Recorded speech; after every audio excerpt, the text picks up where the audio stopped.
হ্যাঁ বন্ধু, এই যে একটা গাছ আপনাদেরকে আবার পরিচিত করতে আসছি আমি। এই গাছটা দেখেন, এই যে কাছে দেখাচ্ছি, এটাকে বলি আমরা চচ্চড়িয়া। এই যে দেখেন গাছটা, চিনতে পারছেন তো? এই যে চচ্চড়িয়া।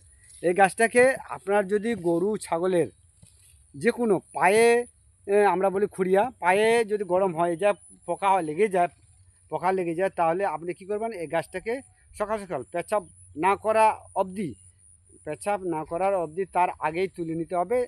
যে গরুটার রং থাকবে সেই গরুটার নামে, কার নামে আমরা একটু ওই দড়িটা তুলে দিই, কার নামে গরুটা আছে, ওই গরু ছাগলের যদি পোকা হয়ে যায় যে কোনো শরীরে, যে কোনো ঘায়ে, এই এই এই গাছটা চরচরে গাছ দেখেন, চিনে নেন।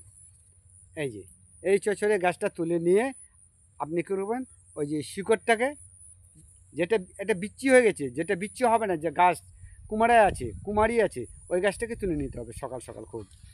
হ্যাঁ, একটা জাগান দিতে হবে, জাগান দিয়ে তুলে নিতে হবে ওই গাছটাকে। শিকড়টাকে ভাঁজ করে গরুর গলাতে পরে দিবেন। দেখবেন 2 থেকে 3 দিনের মধ্যে একটা পোকা লাগবে না, সব ঘা সেরে যাবে আর পোকা লাগানো সারে যাবে। এই দেখুন গাছটা চিনে দিচ্ছি আপনাকে, বারবার আবার চিনাচ্ছি। এরকম ভিডিও আপনাদেরকে পেতে হলে বারবার আমার ভিডিওতে ফলো করবেন, লাইক করবেন, শেয়ার করবেন।